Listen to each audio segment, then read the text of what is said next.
বাংলাদেশের জনপ্রিয় বাস পরিবহনগুলোর মধ্যেও এনা পরিবহন অন্যতম। আজ আমি আপনাদের সাথে শেয়ার করব এনা পরিবহনের ঢাকা থেকে কুয়াকাটা ভ্রমণের আমার অভিজ্ঞতা। ভ্রমণের শুরুটা হয় যাত্রাবাড়ি ধোলাইপাড় এনা কাউন্টার থেকে, যেখান থেকে আমার গন্তব্য কলাপাড়ার জন্য টিকিট কাটি, যার ভাড়া ছিল 800 টাকা। এটি অন্যান্য স্বনামধন্য নন এসি বাসের তুলনায় 80 থেকে 100 টাকা বেশি। টিকিটের গায়ে ডিপার্চার টাইম রাত 11:30 লেখা থাকলেও আমাকে বলা হয়েছিল 12টার মধ্যেই গাড়ি ছেড়ে যাবে। সেই অনুযায়ী অপেক্ষা করতে থাকি, কিন্তু 12টা বাজলেও গাড়ির কোনো খোঁজ ছিল না। আমরা সবাই অপেক্ষার মতো বিরক্তিকর সময় পার করছিলাম। বারবার কাউন্টারে জিজ্ঞেস করছিলাম কখন আসবে, কিন্তু তারা কোনো সঠিক তথ্য দিচ্ছিল না। অপেক্ষা করতে করতে রাত 12:48 গাড়ি কাউন্টারে আসে, অর্থাৎ আমাদের দেওয়া অতিরিক্ত সময় বাদেও 48 মিনিট সময় বেশি লেগেছিল। এরপর 5 মিনিটে যাত্রী উঠানো এবং পোস্তখোলা ব্রিজ পার হওয়ার পর আরেকটি 6 মিনিটের বিরতি হয়, যেখানে যাত্রীদের ভিডিও করা হয় এবং কিছু মালামাল বাসের বক্সে তুলে নেওয়া হয়। রাতে 1:04 বাসটি মূলত গন্তব্যের উদ্দেশ্যে রওনা হয়। সুপারভাইজার সবার টিকিট চেক করে এবং কে কোথায় নামবে সেটা নিশ্চিত করে নেয়। বাসের সিটগুলো মোটামুটি কমফোর্টেবল, তবে লেগ স্পেস কিছুটা কম। সামনের যাত্রীরা যখন সিট স্লিপিং মোডে নেওয়ার চেষ্টা করে, তখন পিছনের যাত্রীরা একটু অস্বস্তি বোধ করে এবং ডাকাডাকি করতে দেখা গেছে। তবুও বলা যায় সামগ্রিকভাবে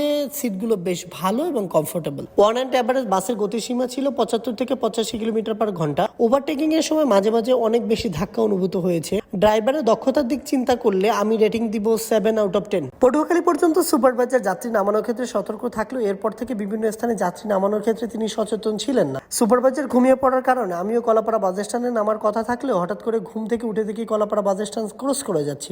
তারপর ড্রাইভারকে ডাক দিয়ে গাড়ি থামাতে বলি। ভাগ্য ভালো, না হলে হয়তো কুয়াকাটা পর্যন্ত নিয়ে যেত। যাত্রাপথে এলআই হাইওয়ে রেস্টুরেন্টে 20 মিনিটের যাত্রা বিরতি ছিল। সর্বমোট 5 ঘন্টা 15 মিনিটে আমি আমার গন্তব্য কলাপাড়া পৌঁছে যাই, যা মোটামুটি দ্রুত বলা যায়।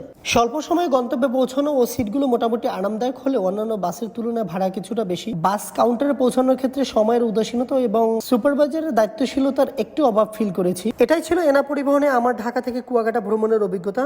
আপনার ভ্রমণ অভিজ্ঞতা কেমন ছিল নিচে কমেন্টে জানাতে পারে। আবার দেখা হবে অন্য কোনো জায়গায় অন্য কোনো ভিডিওতে। সে পর্যন্ত সবাই ভালো থাকুন, সুস্থ থাকুন। আল্লাহ হাফেজ।